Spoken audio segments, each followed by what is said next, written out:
Hello દીકરાઓ, good morning everyone. જય શ્રી કૃષ્ણ. ચાલો, હું રાજુ સર આપ સૌનું હાર્દિક સ્વાગત કરું છું મારી યુટ્યુબ ચેનલ એમ એજ્યુકેશન ઉપર. દીકરાઓ, અત્યારના લેક્ચર્સ, કરંટ લેક્ચર્સની અંદર આપણે ઇલેક્ટ્રોનિક અસરો વિશે અભ્યાસ કરી રહ્યા છીએ. જે પૈકી લાસ્ટ લેક્ચરની અંદર આપણે અભ્યાસ કરી ગયા ઇલેક્ટ્રોમેરિક અસર, ધન ઇલેક્ટ્રોમેરિક અસર અને ઋણ ઇલેક્ટ્રોમેરિક અસર, રાઈટ? અને આજના લેક્ચરની અંદર આપણે શરૂઆત કરવા જઈ રહ્યા છીએ રેઝોનન્સ ઇફેક્ટ, એટલે કે સંસ્પંદનની ઘટના, સંસ્પંદન અસર. દીકરાઓ, પ્રત્યેક ઇલેક્ટ્રોનિક અસરો પૈકી સંસ્પંદન અસર એ સૌથી વધુ અસરકારક અને સૌથી વધુ ઉપયોગી અસર છે, રાઈટ? સંસ્પંદન અસર એ અન્ય ઇલેક્ટ્રોનિક અસરોની સાપેક્ષે પરીક્ષામાં પૂછવામાં પણ સૌથી વધુ પ્રમાણમાં આવે છે. મતલબ કે સંસ્પંદન અસર અભ્યાસ માટે પણ ઇમ્પોર્ટન્ટ છે, રાઈટ? તો સંસ્પંદન અસર ખરેખર છે શું? સંસ્પંદન અસર માટે આપણે યોગ્ય ઉદાહરણનો ઉપયોગ કરીએ. દીકરાઓ, મારી પાસે એક અણુ છે જે છે બેન્ઝીન. ચાલો બેન્ઝીનનું ઉદાહરણ આપું છું અને બેન્ઝીનના ઉદાહરણ દ્વારા આપણે સમજીએ સંસ્પંદનની ઘટના. C6H6 આ છે બેન્ઝીનનું અણુસૂત્ર, જેમાં બેન્ઝીનના બંધારણમાં 6 કાર્બન પરમાણુ એકબીજા સાથે સહસંયોજક બંધથી જોડાયેલા છે. દીકરાઓ, એક્ઝામ્પલ દ્વારા તમને સમજાવીશ. ખાસ ધ્યાનથી આ પોઈન્ટનો અભ્યાસ કરજો, ખાસ ધ્યાનથી મારા પ્રત્યેક શબ્દોને સાંભળજો. રેડી? આપણે આ લેક્ચરની અંદર એવા બધા જ પોઈન્ટને ડિસ્કસ કરશું કે કેવા સંયોજનો સંસ્પંદનની ઘટના દર્શાવશે, કેવા સંયોજનોમાં સંસ્પંદન નહીં થાય. આ બધા પોઈન્ટ્સને ડિસ્કસ કરશું. સૌથી પહેલા બેન્ઝીનની અંદર આપણે આગળ વધીએ તો પ્રત્યેક કાર્બન એક હાઇડ્રોજન ધરાવે છે અને તેમાં 3 દ્વિબંધ એકાંતરીય છે. સાંભળજો, 3 દ્વિબંધ એકાંતરીય છે. બધા જ કાર્બન જોઈ શકો છો, બધા જ કાર્બન દ્વિબંધ ધરાવે. જો આ કાર્બન પાસે અહીંયા દ્વિબંધ છે, આ કાર્બન પાસે અહીંયા દ્વિબંધ છે, આ બંને કાર્બન વચ્ચે દ્વિબંધ છે, આ બંને કાર્બન વચ્ચે દ્વિબંધ છે. મતલબ પ્રત્યેક કાર્બન દ્વિબંધનો જ એક સભ્ય છે. આથી પ્રત્યેક કાર્બન કયું સંકરણ ધરાવે છે દીકરાઓ? sp2 સંકૃત હોય છે, રાઈટ? હવે આપણે બેન્ઝીનનું આ બંધારણ દોર્યું છે, એને હું બંધ રેખા નિરૂપણ દ્વારા જો દર્શાવું તો આ બંધારણને બંધ રેખા નિરૂપણ દ્વારા આપણે આવી રીતે દર્શાવી શકીએ, જેને હું કહીશ બંધારણ A. ચાલો, રેડી? પરંતુ તમે આ જ રીતે બંધારણ B પણ દર્શાવી શકો. સાંભળજો, 1 2 3 4 5 and 6 કાર્બન, એકબીજા સાથે 6 કાર્બન કનેક્ટેડ છે, 6 હાઇડ્રોજન છે, પ્રત્યેક કાર્બન ઉપર એક.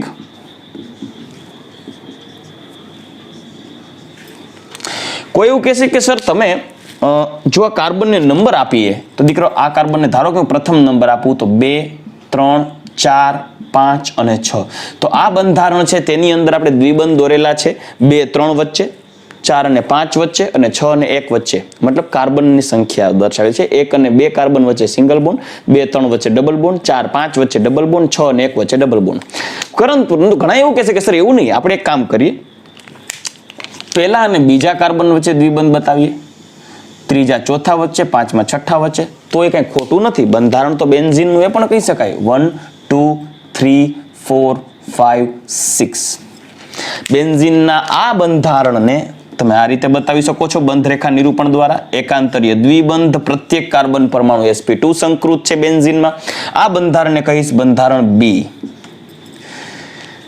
દીકરો, આ બંધારણ A અને બંધારણ B એક નજરે જોતા બંને સમાન લાગે છે, પરંતુ આ બંને બંધારણમાં ખાસ નિરખીને જોશો તો ખ્યાલ પડશે કે આ બંને બંધારણમાં રહેલા દ્વિબંધનું પોઝિશન, લોકેશન અલગ છે. અહીંયા દ્વિબંધ જોવો છો એ ફર્સ્ટ અને 6 નંબરના કાર્બન વચ્ચે છે, સેકન્ડ થર્ડ વચ્ચે છે અને ફોર્થ ફિફ્થ વચ્ચે છે. જ્યારે આ બંધારણમાં ફર્સ્ટ અને સેકન્ડ વચ્ચે ડબલ બોન્ડ છે, થર્ડ અને ફોર્થ વચ્ચે ડબલ બોન્ડ છે, ફિફ્થ અને 6 વચ્ચે ડબલ બોન્ડ છે. મતલબ આ બંને બંધારણમાં એક જુદાપણું છે. આ બંધારણમાં જ્યાં ડબલ બોન્ડ છે તો આ બંધારણમાં ત્યાં સિંગલ બોન્ડ છે, અને આ બંધારણમાં જ્યાં સિંગલ બોન્ડ છે તો આ બંધારણમાં ડબલ બોન્ડ છે. છતાં પણ આ બંને બંધારણ બેન્ઝીનના જ છે. આ બંને બેન્ઝીન જ કહેવાય. તમે બેન્ઝીનને આ રીતે પણ લખી શકો છો, બેન્ઝીનને આ રીતે પણ લખી શકો છો. મતલબ બેન્ઝીનના આ બે બંધારણ શક્ય છે. મતલબ આ વાતને હું બીજી રીતે કહું તો બેન્ઝીનનો અણુ એ એક કરતા વધારે ઇલેક્ટ્રોનિક બંધારણ, ઇલેક્ટ્રોનિક સ્ટ્રક્ચર્સ ધરાવે છે. બેન્ઝીનના એક કરતા વધારે બંધારણ, ઇલેક્ટ્રોનિક બંધારણ હોઈ શકે, શક્ય છે. જોઈ શકો છો બંધારણ A અને બંધારણ B.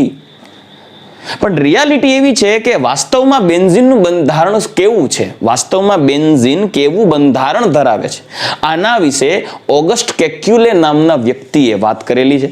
કેક્યુલે નામના વ્યક્તિએ બેન્ઝીનનું બંધારણ A અને બેન્ઝીનનું બંધારણ B, આ બંને બેન્ઝીનના બંધારણ સંભવિત છે. બેન્ઝીનનું બંધારણ A પણ હોઈ શકે, બેન્ઝીનનું બંધારણ B પણ હોઈ શકે. તમે બેમાંથી કોઈ પણ બંધારણ દોરો, બેન્ઝીન જ કહેવાય. ત્યારે મારા જેવા એવા કેટલાય વ્યક્તિ હોય ને કે તેનો વિરોધ કરે, કે ભાઈ મારે બેન્ઝીનનું બંધારણ A દોરવું કે બેન્ઝીનનું બંધારણ B દોરવું. ત્યારે કેક્યુલે નામના વ્યક્તિએ બેન્ઝીનનું સંસ્પંદન બંધારણ સાબિત કરેલું છે. હવે વાત એ પોઈન્ટ ઉપર આવીને ઊભી રહે છે કે બેન્ઝીનનું સંસ્પંદન બંધારણ સાબિત થયું એ મૂકો સાઈડમાં, સંસ્પંદન એટલે શું એ તો કયો. ચાલો હવે સંસ્પંદન સમજીએ.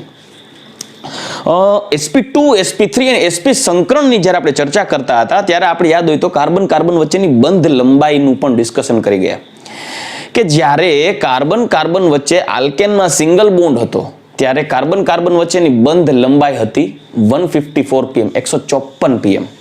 અને કાર્બન કાર્બન વચ્ચે sp2 સંકરણમાં દ્વિબંધ હતો ત્યારે તેની બંધ લંબાઈ હતી 134 pm, રાઈટ.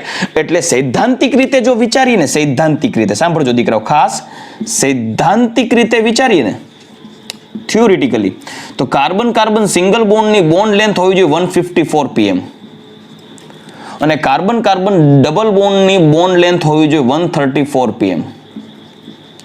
એનો મતલબ એમ સૈદ્ધાંતિક રીતે જો તમે બેન્ઝીનના આ બંને બંધારણો વિશે જો વિચારો તો આમાં એક પ્રશ્ન એવો થાય કે સર આ કાર્બન કાર્બન વચ્ચે જ્યાં ડબલ બોન્ડ છે ને ત્યાં 134 pm બંધ લંબાઈ હોવી જોઈએ સૈદ્ધાંતિક રીતે વિચારીએ તો, કેમ કે અહીંયા ડબલ બોન્ડ છે અને આપણે આલ્કીનમાં ઓલરેડી જોઈ ગયા. જો આ કાર્બન કાર્બન વચ્ચે આ સિંગલ બોન્ડ છે એના વિશે વિચારીએ તો એવું થાય કે ત્યાં ભાઈ સિંગલ બોન્ડ છે એટલે 154 બંધ લંબાઈ હોવી જોઈએ. વળી અહીંયા ડબલ બોન્ડ વિચારીએ તો 134 હોવી જોઈએ, અહીંયા 154 હોવી જોઈએ. એ જ રીતે અહીંયા જુઓ આ બંધારણની અંદર આ કાર્બન કાર્બન 5મા અને 6ઠા નંબરના કાર્બન વચ્ચે અહીંયા બંધ લંબાઈ હોવી જોઈએ 134, જે અહીંયા આપણે 154 વિચારતા હતા પણ અહીંયા 134 હોવી જોઈએ. પહેલા અને 6ઠા નંબરના કાર્બન ઉપર આ બંધારણમાં 154 બંધ લંબાઈ હોવી જોઈએ. સૈદ્ધાંતિક રીતે બોલું છું દીકરાઓ, કેમ કે આલ્કેનના આધારે કાર્બન કાર્બન બંધ લંબાઈ 154 અને આલ્કીનને આધારે કાર્બન કાર્બન ડબલ બોન્ડની બંધ લંબાઈ 134 pm હોય. ઓકે, હવે પ્રાયોગિક વાત કરીએ. પ્રાયોગિક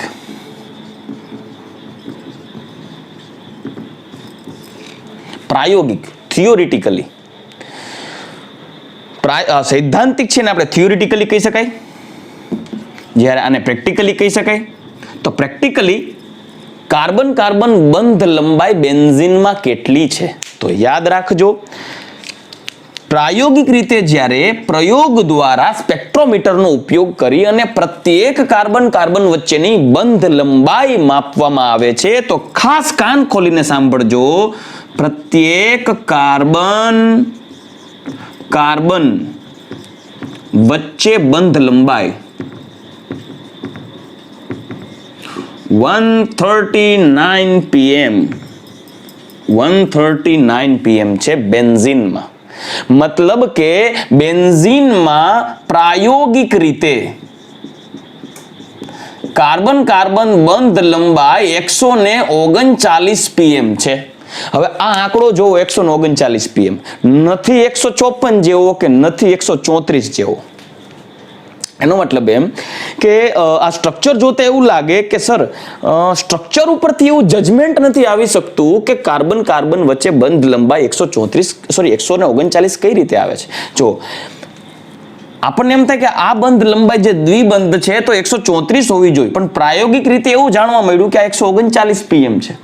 ઓકે, તો આ બંધ લંબાઈ સિંગલ બોન્ડ છે તો 154 હોવી જોઈએ, પણ ના, એ પણ 139 છે. પ્રાયોગિક રીતે કહું છું, સૈદ્ધાંતિક નહીં. સૈદ્ધાંતિક તો આવું વિચારીએ છીએ આપણે. આ બંધ લંબાઈ 134 હોવી જોઈએ, પણ ના 139. આ બંધ લંબાઈ તો કે 154 હોવી જોઈએ, પણ ના 139. How it is possible? આ કેમ થાય ભાઈ? કેમ કે ડબલ બોન્ડ અનુસાર 134 અને સિંગલ બોન્ડ અનુસાર 154 હોવી જોઈએ, પરંતુ આ સ્ટ્રક્ચર લ્યો તોય ભલે, બી સ્ટ્રક્ચર લ્યો તોય ભલે, પ્રત્યેક બંને A અને B બંને પ્રકારના જે બેન્ઝીનના શક્ય બંધારણ છે, ઇલેક્ટ્રોનિક બંધારણ છે, એ બંને બંધારણોમાં બેન્ઝીનમાં કાર્બન કાર્બન વચ્ચેની બંધ લંબાઈ 139 છે.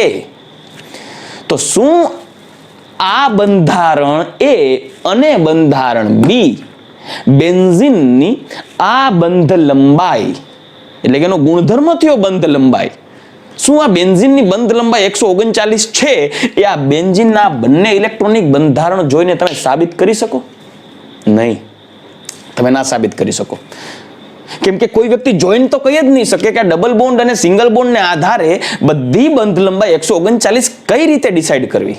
પરંતુ પ્રેક્ટિકલી તો એ જ સાબિત થયું છે કે પ્રત્યેક બેન્ઝીનમાં રહેલ પ્રત્યેક કાર્બન કાર્બન બંધ લંબાઈ 139 છે, મતલબ એ વાત સાચી છે.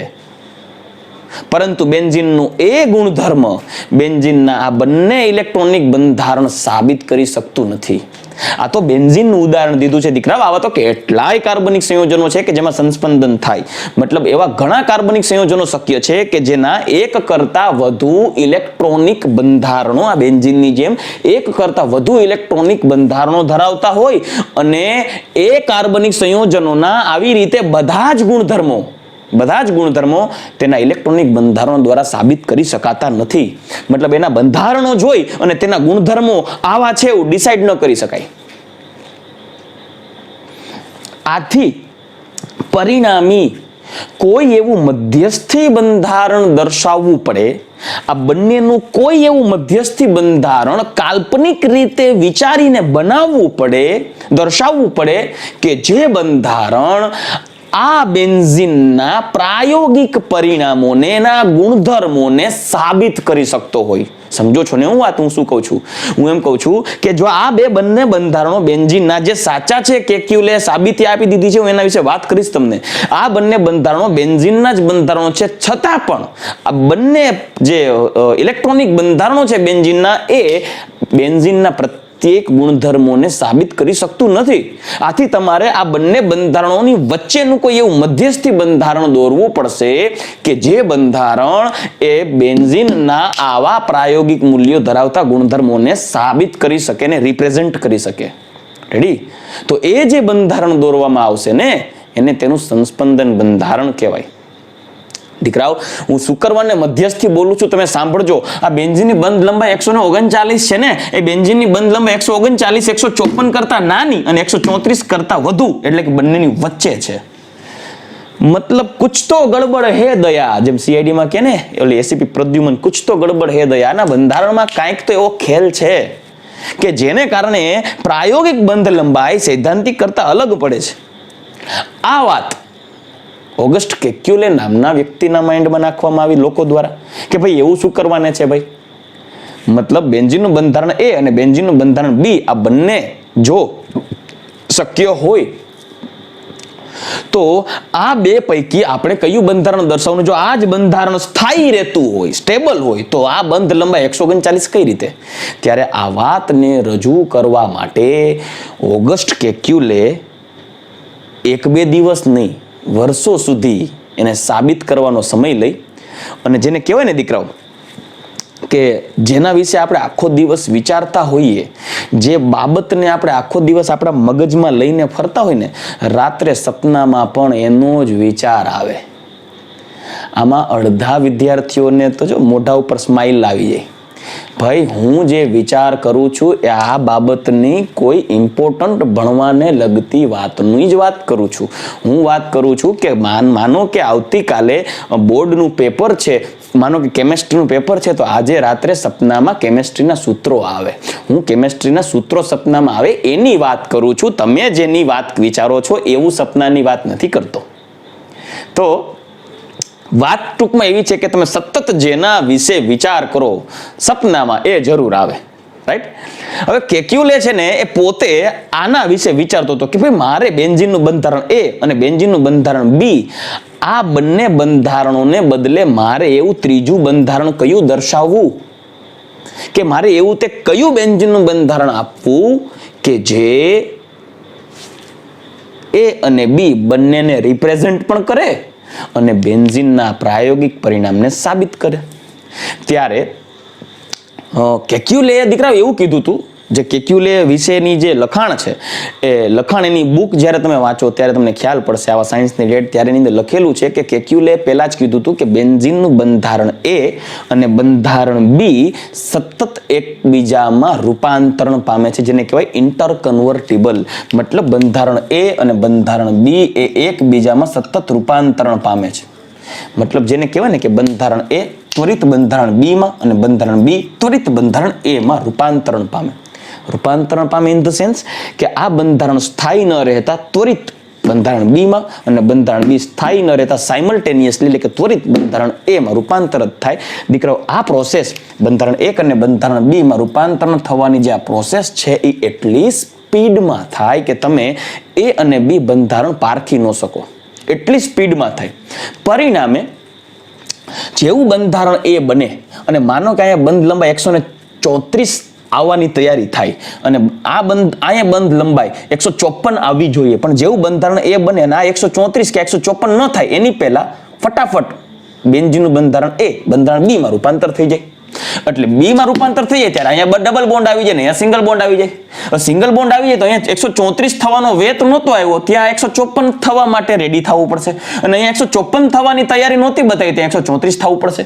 પરંતુ જેવું 134 નહીં થઈ શકે ત્યાં ત્વરિત બંધારણ બી પાછું બંધારણ એ માં રૂપાંતર થઈ જાય. મતલબ બંધારણ એ અને બંધારણ બી એટલી સ્પીડમાં એકબીજામાં આંતર રૂપાંતરણ પામે કે તેમાં પ્રત્યેક કાર્બન પરમાણુ વચ્ચે સિંગલ બોન્ડની જેમ નહીં રહે, ડબલ બોન્ડની જેમ નહીં રહે, સતત એકબીજામાં રૂપાંતરણ પામતા હોવાથી તેની બંધ લંબાઈ 154 પણ નહીં મળે અને 134 પણ નહીં મળે, પરંતુ એની મધ્યસ્થી 139 મળે છે.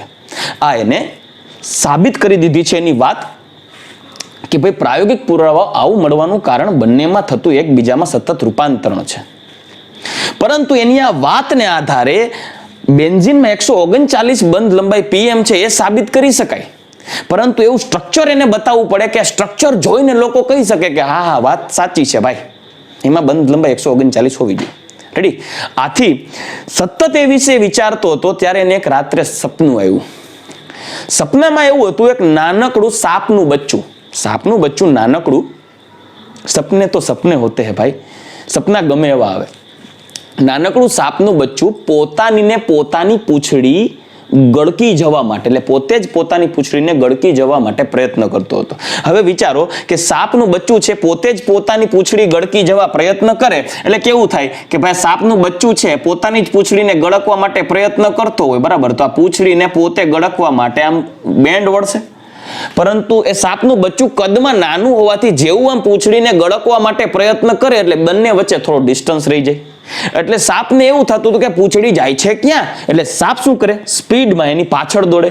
પણ દીકરાઓ, સાપની પૂંછડી છે એ સાપ સાથે જ જોડાયેલી હોય ને, એટલે જેવું છે સાપનો ફેસ છે પૂંછડી તરફ આગળ વધે એમ પૂંછડી પણ આગળ જાય, જેમ સાપનું ફેસ આગળ વધે એમ પૂંછડી પણ આગળ જાય. એટલે જેને કહેવાય કે એટલી સ્પીડમાં એ પોતે પોતાની પૂંછડીને ગળકવા માટે પ્રયત્ન કરે છે, એમ થાય કે પૂંછડી કેમ હાથમાં નથી આવતી, એટલે એટલી સ્પીડમાં એ પોતે પૂંછડી ગળકવા પ્રયત્ન કરે છે કે એ આખી ગોળ, જેને કહેવાય ચક્ર ફરતો હોય, ફુદરડી ફરતો હોય એવો ભાસ થાય, ગોળ ચક્ર જેવું લાગે.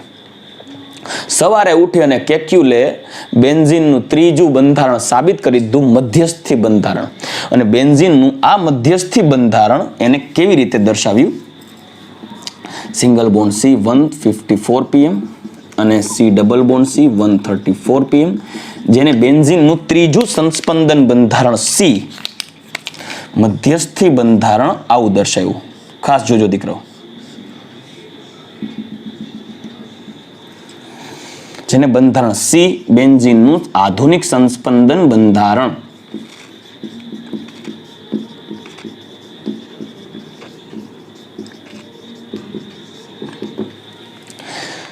મતલબ કેક્યુલે એવું કીધું કે જ્યારે બંધારણ એ નો ડબલ બોન્ડ બંધારણ બી માં અને બંધારણ બી નો ડબલ બોન્ડ બંધારણ એ માં, મતલબ ડબલ સિંગલ સતત એકબીજામાં રૂપાંતરણ પામે ને, ત્યારે એ જ્યારે બી માં રૂપાંતરણ પામતું હશે ને ત્યારે આ ડબલ બોન્ડ અહીંયા શિફ્ટ થશે, આ ડબલ બોન્ડ અહીંયા શિફ્ટ થશે, આ ડબલ બોન્ડ અહીંયા શિફ્ટ થશે, એટલે બંધારણ બી બની જાય. હવે બંધારણ બી પાછું એની બાજુમાં સિંગલ બોન્ડ તરફ શિફ્ટ થતું રહેશે એટલે બંધારણ એ બની જાય. આથી બંધારણ એ અને બંધારણ બી એટલી ઝડપથી એકબીજામાં આંતર રૂપાંતરણ પામે છે કે તમે ડબલ બોન્ડને ડબલ બોન્ડની જેમ ન જોઈ શકો, સિંગલ બોન્ડને સિંગલ બોન્ડની જેમ ન જોઈ શકો, કેમ કે એટલી સ્પીડમાં એ ફરે છે. આથી તમને પરિણામી મધ્યસ્થી કંઈક આવું બંધારણ જોવા મળે. એટલે કે ડબલ બોન્ડ એ ડોટેડ જોવા મળે, સિંગલ બોન્ડ બધે ડબલ બોન્ડ જોવા મળે. મતલબ જેને કહેવાય ને આંશિક દ્વિબંધ થોડા આવું બંધારણ સી અને બેન્ઝીનનું મધ્યસ્થી સંસ્પંદન બંધારણ કીધું છે. એક સિમ્પલ જો હું તમને એક્ઝામ્પલ આપું. દીકરાઓ, આપણી ઘરે પંખો હોય, પંખો એ પંખાની અંદર 3 પાંખિયા છે અને જ્યારે પંખો બંધ હોય ત્યારે પાંખિયાઓના 3 લોકેશન ફિક્સ હોય. મતલબ કે 3 જે જગ્યા છે, મતલબ જે પાંખિયા હોય 3 તમે જોઈ શકો છો. 1 2 3 આવા 3 પંખાના પાંખિયા છે, રાઈટ.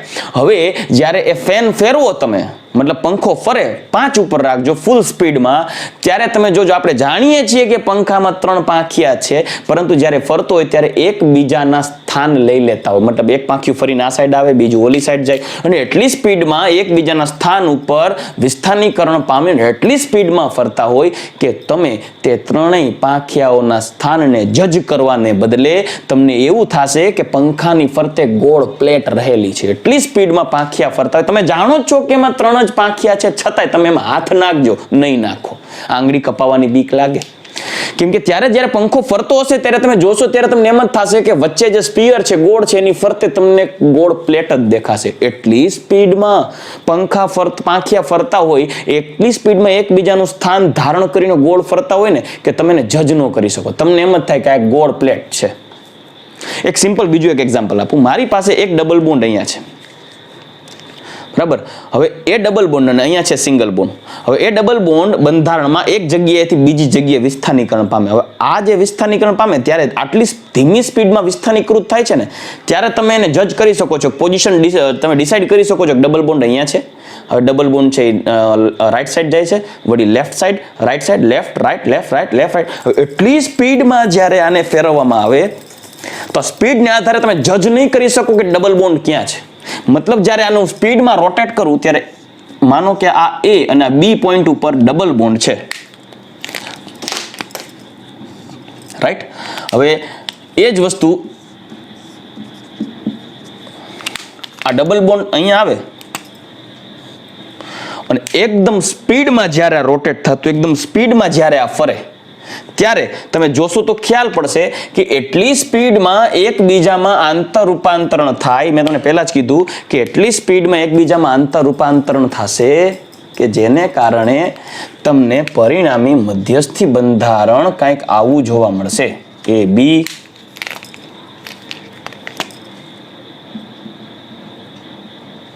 તમને આખામાં ડબલ બોન્ડ દેખાશે. તો એઝ ઇટ ઇઝ બેન્ઝીનનું આ આધુનિક સંસ્પંદન બંધારણ આ રીતે દર્શાવ્યું છે. તો આ જે ઘટના છે તેને કહેવાય સંસ્પંદન. રેડી? તો દીકરાઓ, ખાસ સંસ્પંદનની ઘટનામાં શું કહી શકાય? તો કે ભાઈ કોઈ એવા કાર્બનિક સંયોજનો કે જેમના પ્રત્યેક ગુણધર્મો તેના કોઈ ઇલેક્ટ્રોનિક બંધારણ દ્વારા સમજાવી ન શકાય. કેમ કે એવા કાર્બનિક સંયોજનો એક કરતાં વધારે ઇલેક્ટ્રોનિક બંધારણો ધરાવતા હોય ત્યારે એ કાર્બનિક સંયોજનોના અમુક ગુણધર્મો એ તેમના પ્રત્યેક ઇલેક્ટ્રોનિક બંધારણો દ્વારા સમજાવી ન શકાતા હોય, ત્યારે એ પ્રાયોગિક ગુણધર્મોને સમજાવવા માટે તે ઇલેક્ટ્રોનિક બંધારણો પૈકીનું કોઈ એવું મધ્યસ્થી બંધારણ દોરવામાં આવે કે જે તેના પ્રાયોગિક ગુણધર્મોને સમજાવી શકે અને સાબિત કરી શકે. તો આવા મધ્યસ્થી બંધારણને તે કાર્બનિક સંયોજનોનું સંસ્પંદન બંધારણ અને કાર્બનિક સંયોજનોની આ ઘટનાને કહેવાય સંસ્પંદનની ઘટના. રાઈટ? તો અહીંયા મેં આપની સમક્ષ છે ડેફિનેશન લખેલી છે દીકરાઓ. એવા અનેક કાર્બનિક સંયોજનો છે કે જેના પ્રત્યેક ગુણધર્મો તેના કોઈ એક જ ઇલેક્ટ્રોનિક બંધારણ દ્વારા સાબિત કરી શકાતા નથી, કારણ કે તેઓ એક કરતાં વધુ ઇલેક્ટ્રોનિક બંધારણ ધરાવતા હોય છે. આથી કોઈ એવું મધ્યસ્થી બંધારણ દર્શાવવામાં આવે કે જે તે કાર્બનિક સંયોજનોના ગુણધર્મો સમજાવી શકે, તેવા બંધારણને તે સંયોજનનું સંસ્પંદન બંધારણ અને તે ઘટનાને સંયોજનોની સંસ્પંદન ઘટના કહે છે. રાઈટ? તો દીકરાઓ, હજી અન્ય ઉદાહરણો દ્વારા તમને સંસ્પંદનની ઘટના સમજાવું. અને બીજી વાત, સંસ્પંદનની ઘટના ક્યારે જોવા મળશે એના માટેની જરૂરી શરતો પણ આપની સમક્ષ રજૂ કરીશ. ચાલો દીકરાઓ, હવે આપની સમક્ષ અમુક સંસ્પંદન બંધારણ ધરાવતા સંયોજનોના એક્ઝામ્પલ્સ રાખીશ. બીજી વસ્તુ, કેવા સંયોજનો સંસ્પંદન બંધારણ દર્શાવશે અને સંસ્પંદન બંધારણ દોરતી વખતે કઈ કઈ બાબતોને ધ્યાનમાં રાખવી એવી શરતો પણ આપની સમક્ષ રાખીશ. સૌથી પહેલા એક પ્રશ્ન મગજમાં ઉદ્ભવતો હશે કે ભાઈ શા માટે આ બેન્ઝીનને સંસ્પંદન દર્શાવવાની જરૂર પડે? શું કરવાને બેન્ઝીન સંસ્પંદન દર્શાવે છે? એનું તમને કારણ કહું. હંમેશા દીકરાઓ sp2 સંકૃત કાર્બન છે એ sp3 સંકૃત કાર્બન કરતા વધુ વિદ્યુત ઋણીય હોય. આથી sp2 સંકૃત કાર્બન વધુ વિદ્યુત ઋણતાને કારણે ઇલેક્ટ્રોન ગ્રાહી હોય, રાઈટ? એટલે બેન્ઝીનના જ બંધારણને આધારે તમને સમજાવી દઉં તેનું સંસ્પંદન બંધારણ. દીકરો, આ છે આપણી પાસે બેન્ઝીનનું બંધારણ A. અને પ્રત્યેક કાર્બન, યાદ રાખજો, હું 1 by 1 એક્ઝામ્પલ સાથે હું તમને સમજાવતો જઈશ કે સંસ્પંદન બંધારણ દોરતી વખતે કઈ બાબતોને ધ્યાનમાં રાખવી ને કઈ શરતો છે. દીકરાઓ, એવા જ સંયોજનો સંસ્પંદનની ઘટના દર્શાવશે કે જે સંયોજનો એક સમતલીય બંધારણ ધરાવતા હશે, બીજું તેના બંધારણમાં એકાંતરીય દ્વિબંધ હશે. એકાંતરીય દ્વિબંધ એટલે એક મૂકીને એક. કેમ કે એકાંતરીય દ્વિબંધ હોય ને એટલે બધે જ carbon sp2 sp2 sp2 sp2 સંકૃત થઈએ. જો એકાંતરી શું કરવાનું, 1 2 3 4 ચાર કાર્બન છે, જો હું બાજુમાં ડબલ બોન્ડ મૂકું ને તો વચ્ચેનો કાર્બન sp સંકૃત થઈ જાય. યાદ હોય તો દીકરો આપણી એક્ઝામમાં પણ મેં ઘણીવાર પૂછેલો છે આ ક્વેશ્ચન. આથી જો એકાંતરીય દ્વિબંધ એરેન્જ થાય તો દીકરો આ પણ sp2 થાય દ્વિબંધ વાળો, આ પણ sp2 થાય, આ પણ sp2 થાય, આ પણ sp2 થાય. આથી sp2 સંકૃત હોય એટલે સ્વાભાવિક છે તેની રચના પણ સમતલીય થાય. કેમ કે sp3 હોય તો ત્રિપરિમાણીય રચના થાય, sp2 માં સમતલીય રચના થાય. આથી એવા સંયોજનો જ સંસ્પંદન બંધારણ દર્શાવી શકશે કે જે સમતલીય રચના ધરાવતા હશે. બીજી વાત, એકાંતરીય દ્વિબંધ જેમાં હાજર હોય, યાદ રાખજો, એકાંતરીય દ્વિબંધ જેમાં હાજર હોય તેવા સંયોજનો જ સંસ્પંદનની ઘટના દર્શાવશે. આ બીજી વાત.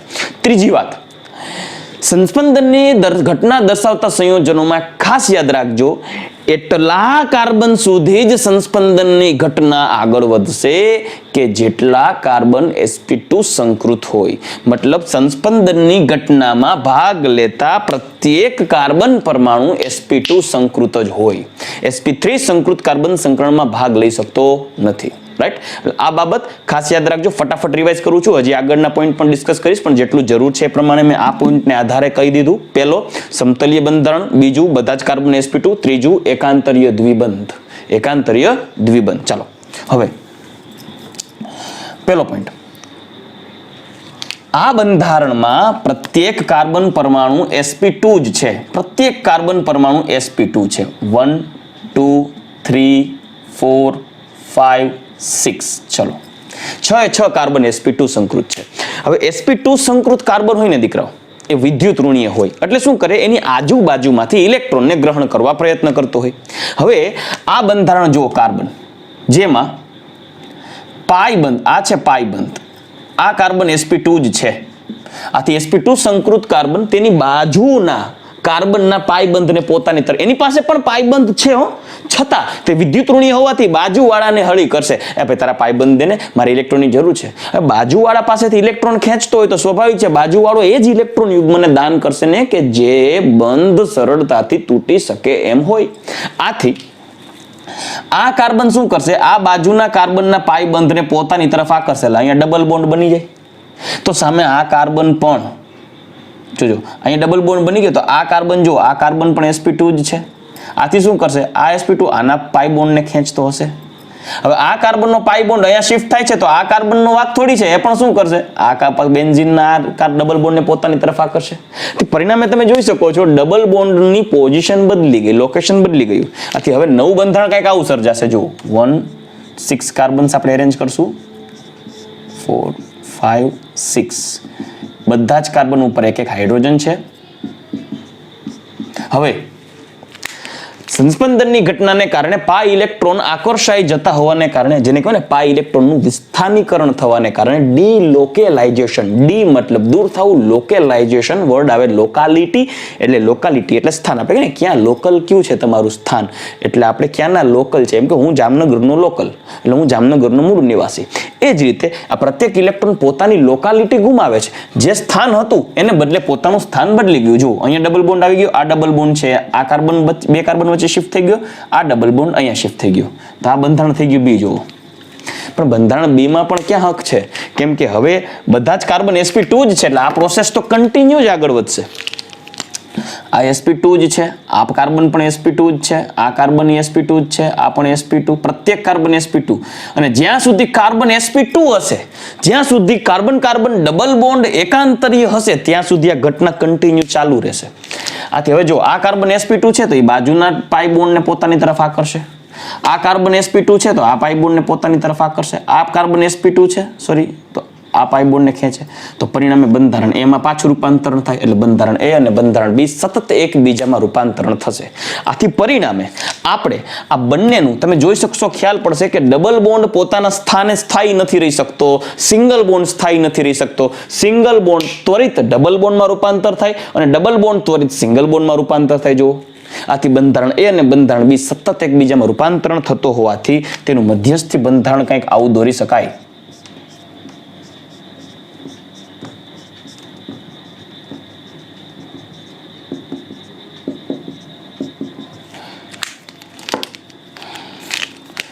જે પાઈ ઇલેક્ટ્રોન છે એ પ્રત્યેક કાર્બન ઉપર સ્થાનાંતરણ પામે છે.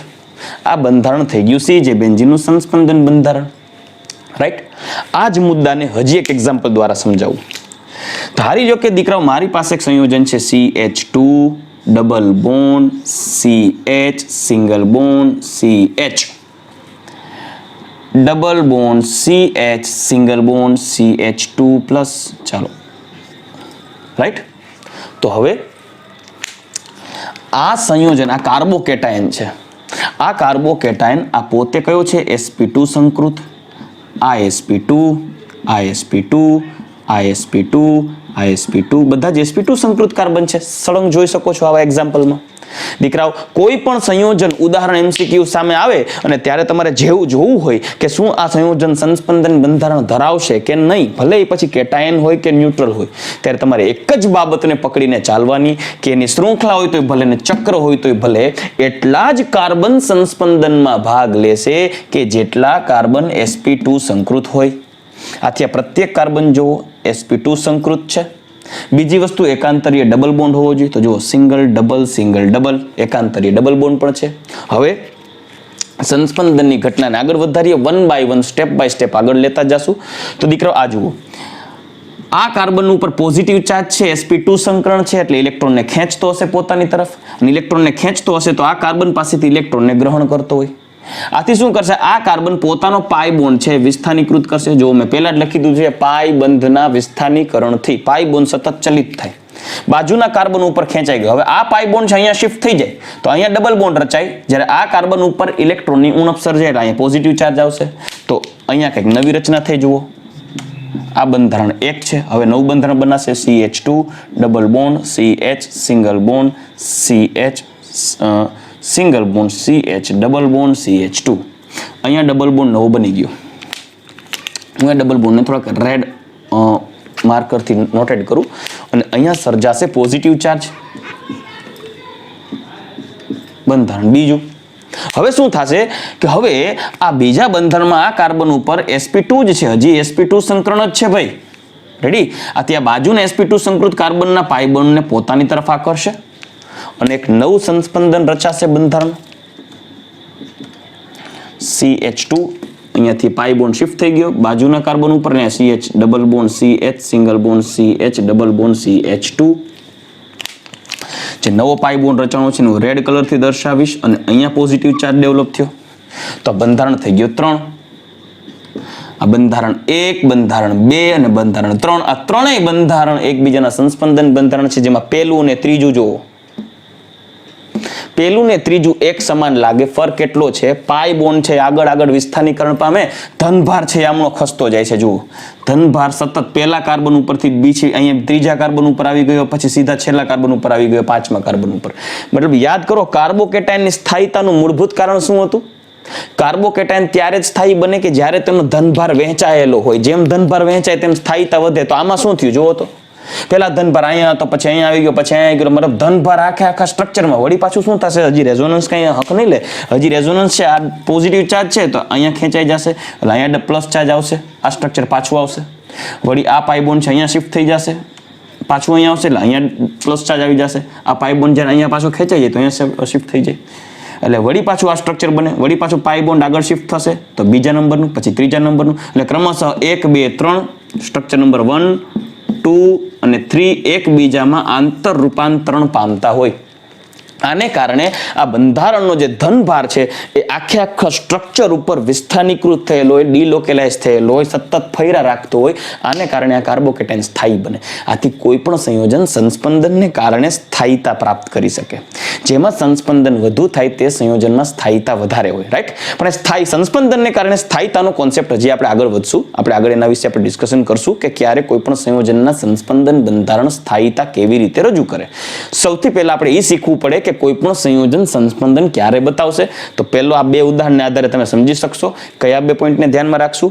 એક, પ્રત્યેક બંધારણ સમતલીય, બીજું એકાંતરીય દ્વિબંધ, ત્રીજું તેમાં પ્રત્યેક કાર્બન sp2 હાઇબ્રિડાઇઝ હશે તો જ સંસ્પંદનની ઘટના દર્શાવશે, રાઈટ. ચાલો હજી આપની સમક્ષ એક એક્ઝામ્પલ રાખવું એટલે તમને ખ્યાલ પડશે. CH3 single bond, CH double bond, CH single bond, CH2+. ચાલો આ ઉદાહરણમાં સંસ્પંદનની ઘટના સમજાવું. સંસ્પંદન જો મુખ્ય મુદ્દો આખો ઇલેક્ટ્રોનના આકર્ષણના બેઝ ઉપર જ છે. આ કાર્બોકેટાયન છે sp2 છે, આ sp2 છે, આ sp2 છે. જ્યારે આ કયો થઈ ગયો sp3. મેં પહેલા જ કીધું sp2 હશે ને એ જ સંકરણમાં ભાગ લેશે, એટલે અહીંયા સંસ્પંદનની ઘટના અટકી જશે અહીંયાથી. આટલામાં સંસ્પંદન શક્ય છે. પાછું ડબલ બોન્ડ સિંગલ બોન્ડ એકાંતરમાં કહેવાય. એટલે હવે શું થશે? આ sp2 સંકૃત કાર્બન કે જેના ઉપર ધનભાર છે તે પોતાના બાજુના કાર્બન પાસેથી પાઈ બોન્ડને પોતાની તરફ આકર્ષે. આથી નવું બંધારણ, આ એક બંધારણમાંથી બંધારણ 2 રચાશે. CH3 સિંગલ બોન્ડ, હવે અહીંયા CH, આ ડબલ બોન્ડ અહીંયા શિફ્ટ થઈ જશે, single bond CH double bond CH2. અહીંયા નવો ડબલ બોન્ડ બની ગયો છે, પોઝિટિવ ચાર્જ બનશે આ કાર્બન ઉપર. રેડી? આ બંધારણ થઈ ગયું બીજું. હવે પાછું અહીંયા તો સંસ્પંદન થવાનું નથી, આ 3 કાર્બન sp2 સંકૃત છે. આથી આ પોઝિટિવ ચાર્જ વાળો કાર્બન પાછા આ ડબલ બોન્ડને પોતાની તરફ આકર્ષે, એટલે અહીંયા પાછું આવી જશે, રાઈટ. એટલે બંધારણ A અને બંધારણ B સતત એકબીજામાં રૂપાંતરણ પામતા હોય. આથી આ બંને બંધારણ એકબીજાના સંસ્પંદન બંધારણ કહેવાય. તમને કોઈ એક બંધારણ સ્થાયી ન મળે. બંધારણ 1 બંધારણ 2 માં, બંધારણ 2 બંધારણ 1 માં સતત એકબીજામાં રૂપાંતરણ થવાની આ ઘટના ને તેનું સંસ્પંદન કહેવાય, રાઈટ. ચાલો હજી એક એક્ઝામ્પલ લઉં. NO2 મતલબ નાઇટ્રો સંયોજન હોય ત્યારે તેમાં સંસ્પંદન કેવી રીતે થાય, અને કાર્બોક્સિલિક એસિડ સંયોજન હોય ત્યારે તેમાં સંસ્પંદન કેવી રીતે થાય તેનું ઉદાહરણ આપીને સમજાવું. ચાલો દીકરાઓ, મેં આપની સમક્ષ નાઇટ્રોમિથેન, ઓઝોન એટલે કે O3 અને ઇથેનોઇક એસિડ એટલે કે કાર્બોક્સિલિક એસિડ CH3COOH આ 3 એક્ઝામ્પલ્સમાં જોવા મળતા સંસ્પંદન કઈ રીતે થાય એની ચર્ચા કરીએ, કેમ કે એના MCQ ઘણીવાર પૂછાય છે, રાઈટ. પહેલી વાત મેં પહેલા જ કીધું, એ જ માઇન્ડને ક્લિયર રાખવાનું. કોઈ સ્ટ્રક્ચર જોઈને બીવાનું નથી. તમારે એ સ્ટ્રક્ચર દોરેલું હોય ત્યારે જોવાનું કે તેની અંદર સમતલીય રચના ધરાવતો ભાગ જ સંસ્પંદનમાં ભાગ લેશે. દ્વિબંધ અને સિંગલ બોન્ડ એકાંતરીય હોવો જોઈએ. ત્રીજી વાત, sp2 સંકૃત ઘટક જ ભાગ લેશે. જોઈએ અહીંયા નાઇટ્રોજન, આ કાર્બન તો sp3 છે એટલે એને ભૂલી જાઓ કે આ સંસ્પંદનમાં ભાગ નહીં લેશે. કાર્બન છે એ sp3 છે, જ્યારે આ નાઇટ્રોજન છે sp2 સંકૃત છે. બીજી વસ્તુ, આ ઓક્સિજન જોશો ને એના ઉપર આંશિક ઋણ ભાર હોય. આ બંને ઓક્સિજન ઉપર આંશિક ઋણ ભાર હોય, નાઇટ્રોજન ઉપર આંશિક ધન ભાર હોય. બીજી વાત, આ નાઇટ્રોજન ઉપર આંશિક ધન ભાર છે અને બીજી વસ્તુ એ ડબલ બોન્ડ વાળો છે, sp2 સંકૃત છે એટલે તેને ઇલેક્ટ્રોનની જરૂર છે. ત્રીજી વાત, ઓક્સિજન ઇલેક્ટ્રોન ગ્રાહી હોવાને કારણે ઋણ પ્રેરક અસર દર્શાવશે ઓક્સિજન, એટલે નાઇટ્રોજન ઉપર ઇલેક્ટ્રોનની ઉણપ સર્જાય. હવે આ ઓક્સિજન છે એની પાસે 3 ઇલેક્ટ્રોન યુગ્મ છે, કેમ કે તે સવર્ગ સહસંયોજક બંધથી જોડાયેલો છે. આથી એ પોતાનો એક ઇલેક્ટ્રોન યુગ્મ દાન કરશે નાઇટ્રોજન તરફ. ત્યારે નાઇટ્રોજન અહીંયા ડબલ બોન્ડ બનાવશે ત્યારે ઇલેક્ટ્રોન ગ્રહણ કરવાને કારણે નેગેટિવ ચાર્જ ડેવલપ થશે. ત્યારે આ પાઈ બોન્ડ શિફ્ટ થઈ જશે આ ઓક્સિજન તરફ. એટલે કંઈક આવી ઘટના થશે. CH3 single bond N O double bond O, અહીંયા પાર્શિયલ પોઝિટિવ ચાર્જ, અહીંયા પાર્શિયલ નેગેટિવ ચાર્જ, અહીંયા ઇલેક્ટ્રોન યુગ્મ થઈ જશે 6. એકચ્યુઅલી વાસ્તવમાં અહીંયા ઇલેક્ટ્રોન યુગ્મ હોય 2 અને અહીંયા હોય 3, કેમ કે અહીંયા સવર્ગ સહસંયોજક બંધ રચાય છે. તો અહીંયા 6 થઈ જશે, અહીંયા થઈ જશે 4. ટૂંકમાં ઇલેક્ટ્રોન યુગ્મ ઉપર ફોકસ ન કરવું હોય તો કોઈ વાંધો નહીં. સિંગલ બોન્ડમાંથી ઇલેક્ટ્રોન યુગ્મ છે, ઇલેક્ટ્રોન યુગ્મ અહીંયા દાન કરશે ત્યારે પાઈ બોન્ડ અહીંયા શિફ્ટ થઈ જશે. વળી પાછું આના ઉપર આંશિક ધનભાર અને sp2 સંકરણને કારણે આ ઇલેક્ટ્રોન યુગ્મ પાછું અહીંયા ડિલોકેલાઇઝ થાય, એટલે વિસ્થાનીકૃત થાય ત્યારે પાઈ બોન્ડ છે ઓક્સિજન ઉપર શિફ્ટ થશે. ત્યારે પાછું અહીંયા નેગેટિવ ચાર્જ આવી જાય, ડબલ બોન્ડ આવી જાય. મતલબ એક રીતે જોશો તો રિયાલિટી કંઈક એવી છે કે ડબલ બોન્ડ પહેલા અહીંયા છે, જુઓ હવે અહીંયા આવી ગયો આ સંસ્પંદન, વળી ડબલ બોન્ડ ઉપર જતો રહ્યો, ડબલ સિંગલ, રાઈટ. વળી ડબલ બોન્ડ આ તો સંકરણમાં ભાગ નહીં લે કેમ કે sp3 છે, આ sp2 છે, રેડી. આ ઓક્સિજન પણ sp2 જ કહેવાય કેમ કે દ્વિબંધ વાળો છે. ડબલ, વળી અહીંયા ડબલ, પછી વળી ઉપર ડબલ. તો સતત ડબલ બોન્ડ એકબીજામાં સ્થાનાંતરણ થયા રાખે, વિસ્થાનીકૃત થયા રાખતો એમ ડબલ બોન્ડ આમાં. તો પરિણામે તમને સતત બંધારણ 1 અને બંધારણ 2 એકબીજામાં રૂપાંતરણ થતો હોવાને કારણે તમને તેનું પરિણામી મધ્યસ્થી બંધારણ કંઈક આવું જોવા મળશે. Oxygen oxygen minus minus plus. જ્યારે એનો જે ડબલ બોન્ડ છે એ આખા સ્ટ્રક્ચર ઉપર વહેંચાયેલો છે નેગેટિવ ચાર્જ, પાઈ બંધનો ઋણ વીજભાર આખા બંધ ઉપર સતત ફેરા રાખતો હોય ઉપરથી નીચે. મતલબ ઉપરની સાઈડ આવે ત્યારે બંધારણ 1, પાઈ બોન્ડ નીચે સાઈડ જશે ત્યારે બંધારણ 2, બંધારણ 1 અને બંધારણ 2 સતત એકબીજામાં એટલી સ્પીડથી રૂપાંતરણ પામતા હોય કે તમને એકય નહીં જોવા મળે, બેય નહીં જોવા મળે. એટલી સ્પીડથી એકબીજામાં આંતર રૂપાંતરણ કરે કે તમને બંધારણ થર્ડ સંસ્પંદન બંધારણ આવું જોવા મળે. ઓઝોનમાં કંઈક આવી ઘટના છે. જો આ ઇલેક્ટ્રોન યુગ્મ, કેમ કે આ કાર્બન sp2 છે, ઓક્સિજન sp2 છે, આથી આ ઓક્સિજન sp2 હોવાને કારણે વિદ્યુત ઋણીય બનશે, ઇલેક્ટ્રોન આકર્ષતો હશે. એ ભાઈ ઇલેક્ટ્રોન દો ને કોઈ મને. જેમ નાઇટ્રોજન છે sp2 છે એટલે ઇલેક્ટ્રોન ગ્રાહી બનશે, એટલે આ ઇલેક્ટ્રોન યુગ્મ એક્સ્ટ્રા ઓક્સિજન પાસે છે તો ખેંચી લેશે. એ જ રીતે આ ઓક્સિજન ઉપર sp2 સંકરણ છે, આથી આ ઓક્સિજન પાસે જે વધારાનું ઇલેક્ટ્રોન યુગ્મ છે એની પાસેથી ખેંચી લેશે. તો કાર્બનની સંયોજકતા વધી જશે, આથી એ પાઈ બોન્ડ તોડીને નીચેના ઓક્સિજનને આપી દેશે. આથી બંધારણ નવું સર્જાશે, કંઈક આવું થશે. O coordination bond O, double bond O, મતલબ ડબલ બોન્ડ બાજુના ઓક્સિજન ઉપર શિફ્ટ થઈ ગયો. ઇલેક્ટ્રોન યુગ્મ ડ્રો કરીએ તો અહીંયા ઇલેક્ટ્રોન યુગ્મ થઈ ગયા 3 અને અહીંયા થઈ ગયા 2. દીકરા આ સંસ્પંદન બંધારણ વિશે આપણે ધોરણ 11 માના જે મોલેક્યુલર સ્ટ્રક્ચર એટલે કેમિકલ બોન્ડિંગ ચેપ્ટર છે, ચેપ્ટર નંબર 4, એની વિશે ડિટેલમાં અભ્યાસ કરશો. અત્યારે ઇનકેસ માનો કે નાઇટ્રો કે ઓઝોન ના સંસ્પંદન બંધારણ તમને દોરતા ન આવડે કે નથી સમજાતા તો કોઈ ટેન્શન લેવાની જરૂર નથી. જ્યારે તમે કેમિકલ બોન્ડિંગ ચર્ચા કરશો ત્યારે એના વિશે ડિટેલમાં જશો ત્યારે સરળતાથી તમે સ્ટ્રક્ચર ડ્રો કરી શકશો, રાઈટ. આ તો આપણી ટેક્સ્ટ બુકની અંદર આના વિશે થોડી ઘણી માહિતી આપેલી છે, આવા સ્ટ્રક્ચર ડ્રો કરીને બતાવેલા છે. આથી તમને કોઈ MCQમાં પૂછાય તો આવડવા જોઈએ, એના માટે આપની સમક્ષ આવા સ્ટ્રક્ચર ડ્રો કરીને રાખું છું, બરાબર. ચાલો આગળ. તો આ બંધારણ 1 અને બંધારણ 2 એકબીજાના સંસ્પંદન બંધારણ થશે. અહીંયા પ્લસ ડેલ્ટા, અહીંયા માઇનસ ડેલ્ટા. તો હવે બંને બંધારણ જોશો તો વળી પાછું આ બંધારણ શું થશે, આ ઇલેક્ટ્રોન યુગ્મ અહીંયા ડોનેટ થશે અને અહીંયા ઓક્સિજન ઉપર સિંગલ બોન્ડ એટલે ઇલેક્ટ્રોન યુગ્મ નીચે શિફ્ટ થઈ જશે. બંધારણ 1 અને બંધારણ 2 સતત એકબીજામાં રૂપાંતરણ પામશે.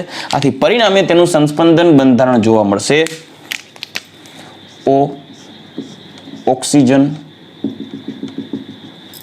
નેગેટિવ ચાર્જ, આ ઓઝોનનું સંસ્પંદન બંધારણ થઈ ગયું. એઝ ઇટ ઇઝ કાર્બોક્સિલિક એસિડમાં કાર્બન sp2 સંકૃત છે એટલે વિદ્યુત ઋણીય હશે. આથી તે હવે આ ઓક્સિજન પણ વિદ્યુત ઋણીય જ હોય કેમ કે એની ઉપર ડબલ બોન્ડ છે, sp2 સંકૃત છે આ પણ. એટલે એ પણ ઇલેક્ટ્રોન ખેંચતો હશે તો કાર્બન શું કરશે? ઓમે આ ઓક્સિજન ઇલેક્ટ્રોનની જરૂર છે તો આ ઓક્સિજન પાસે એક્સ્ટ્રા ઇલેક્ટ્રોન યુગ્મ છે, પોતાની તરફ ખેંચી લેશે. એટલે અહીંયા ડોનેટ થશે ત્યારે આ પાઈ બોન્ડ શિફ્ટ થશે ઓક્સિજન ઉપર, કેમ કે જ્યારે ઇલેક્ટ્રોન યુગ્મ કાર્બન ઉપર આવશે એટલે કાર્બનની સંયોજકતા વધી જશે, 5 થઈ જશે, ડબલ બોન્ડ બનાવશે તો આ પાઈ બોન્ડ ડોનેટ કરશે ઓક્સિજન ઉપર, એટલે કંઈક આવું બંધારણ જોવા મળશે. CH3 સિંગલ બોન્ડ C, અહીંયા O માઇનસ, કેમ કે ઇલેક્ટ્રોન યુગ્મ ડોનેટ થાય છે. જ્યારે અહીંયા રચાશે ડબલ બોન્ડ OH, અહીંયા રચાશે પ્લસ ચાર્જ. રાઈટ. હવે આ ઓક્સિજન ઉપર પ્લસ ચાર્જ આવે એટલે શું કરશે? પોતાનો ઇલેક્ટ્રોન પાછો ખેંચી લેશે. લાવ ભાઈ, કેમ કે મારી ઉપર પ્લસ ચાર્જ આવી ગયો તો આ કાર્બન છે એક્સ્ટ્રા ઇલેક્ટ્રોન યુગ્મ હતો એ પાછો ખેંચી લેશે એટલે બંધારણ એક પાછું આવી જશે. તો આ બંધારણ થઈ ગયું કાર્બોક્સિલિક એસિડમાં જોવા મળતું સંસ્પંદન બંધારણ. તો દીકરો આ 3 બંધારણ તમે દોરી ન શકો તો ચિંતા કરવાની જરૂર નથી, કેમ કે આ 3 બંધારણ તમે ડાયરેક્ટલી અત્યારે જોઈને યાદ રાખો, બાકી આગળ કેમિકલ બોન્ડિંગમાં તમને આના સંસ્પંદન બંધારણ દોરતા આવડી જશે. રાઈટ. આપણે અત્યારે સંસ્પંદન બંધારણ દોરતા શીખવાનું છે કાર્બનિક સંયોજનોમાં. રેડી. તો એ કાર્બનિક સંયોજનોમાં કાર્બોકેટાયન્સ હોય કે અન્ય કોઈ કાર્બનિક સંયોજનમાં સંસ્પંદન બંધારણ કેમ દોરવા, ક્યારે કોઈ સંયોજન સંસ્પંદન દર્શાવશે, એના માટેના આ શરતો આપણી સમક્ષ રાખેલી છે. સંસ્પંદન ઘટના દર્શાવતા સંયોજનો સમતલીય રચના ધરાવે, આ પહેલો પોઈન્ટ. મતલબ સંસ્પંદન બતાવતું હશે તો એ સમતલીય રચના હશે, અને સમતલીય ક્યારે હશે? એમાં બધા જ કાર્બન sp2 હશે. બંધારણમાં એકાંતરીય દ્વિબંધ હોય તેટલા કાર્બન સુધી જ સંસ્પંદન થાય. જ્યાં એકાંતરીય દ્વિબંધ પૂરું ત્યાં સંસ્પંદન પૂરું, એટલે કે એકાંતરીય દ્વિબંધ પૂરું થાય ને ત્યાં sp3 સંકૃત કાર્બન આવી જાય. આથી બંધારણમાં રહેલ sp2 સંકૃત કાર્બન પરમાણુ જ સંસ્પંદનમાં ભાગ લેશે. મેં આગળના એક્ઝામ્પલ દર્શાવ્યું હતું કે જ્યાં CH3 આવી ગયો તો ત્યાં સંસ્પંદનની ઘટના અટકી જશે. બીજી વાત, જ્યાં શૃંખલામાં sp3 સંકૃત કાર્બન થશે ત્યાં સંસ્પંદનની ઘટના અટકી જશે. બીજી વાત, સંસ્પંદન બંધારણમાં કેન્દ્રીય પરમાણુનું સ્થાન સમાન રહે, પર કેન્દ્રીય પરમાણુ સ્થાન નહીં બદલે, બંધારણ એકનું એક જ રહેશે. નાઇટ્રોજન નાઇટ્રોજન નાઇટ્રોજન, શેપમાં કોઈ ચેન્જ નહીં આવે. બીજી વાત, તેમાં અયુગ્મિત ઇલેક્ટ્રોનની સંખ્યા પણ સમાન રહેશે. અયુગ્મિત ઇલેક્ટ્રોનની સંખ્યા જુઓ, અહીંયા કેટલા હતા? 1 2 3 ઇલેક્ટ્રોન યુગ્મ, અહીંયા 2 5, 3 ને 2 5 ઇલેક્ટ્રોન યુગ્મ છે. અયુગ્મિત ઇલેક્ટ્રોન એટલે કે 3 2 ને 6 ને 4 10 ઇલેક્ટ્રોન એટલે કે બંધમાં ભાગ ન લીધેલા ઇલેક્ટ્રોન યુગ્મ, જેને અબંધકારક ઇલેક્ટ્રોન યુગ્મ કહીએ તો 5 ઇલેક્ટ્રોન યુગ્મ એટલે કે 10 ઇલેક્ટ્રોન અહીંયા છે જેને બંધમાં ભાગ નથી લીધો, તો અહીંયા 10 જ છે. જો 3 2 6 ને 4 10, તો એ ઇલેક્ટ્રોનની સંખ્યા કોમન રહેશે. જો અહીંયા 6 ને 4 10, 6 ને 4 10 કોમન. અહીંયા જુઓ, અહીંયા 4, તો આ બંધારણમાં તમે જોશો તો અહીંયા 1 2 3 4 અને અહીંયા 1 2 3 4. રેડી. તો 4 અને 4 8, તો અહીંયા 1 2 3 4. રેડી. 4 4 8, તો અહીંયા 6 ને 2 8. રેડી. તો આ બંધારણ, આ સંસ્પંદન બંધારણ અને NO2 માં સંસ્પંદન બંધારણ બધામાં જોશો કેન્દ્રીય પરમાણુનું સ્થાન બદલતું નથી. તેમાં અયુગ્મિત ઇલેક્ટ્રોનની સંખ્યા અથવા તો યુગ્મિત ઇલેક્ટ્રોન, અબંધકારક ઇલેક્ટ્રોનની સંખ્યા, એમાં કોઈ ચેન્જ આવશે નહીં. રાઈટ. તો આ નિયમોને આધારે કોઈ પણ સંયોજન સંસ્પંદન દર્શાવશે. પરંતુ દીકરાઓ, હજી જ્યાં સુધી મારું માનવું છે કે કોઈ પણ વિદ્યાર્થી સંસ્પંદનના એક લેક્ચરની અંદર સંસ્પંદન બંધારણો દોરવા માટે સક્ષમ ના થાય, હજી તો તેને સંસ્પંદનના વધુ ઉદાહરણોની જરૂર પડે.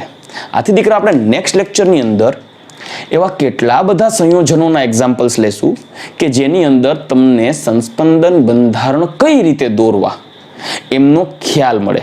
આથી નેક્સ્ટ લેક્ચરની અંદર વધુ ને વધુ સંયોજનો આપની સમક્ષ રાખીશ, તેમના સંસ્પંદન બંધારણો દોરતા શીખડાવીશ.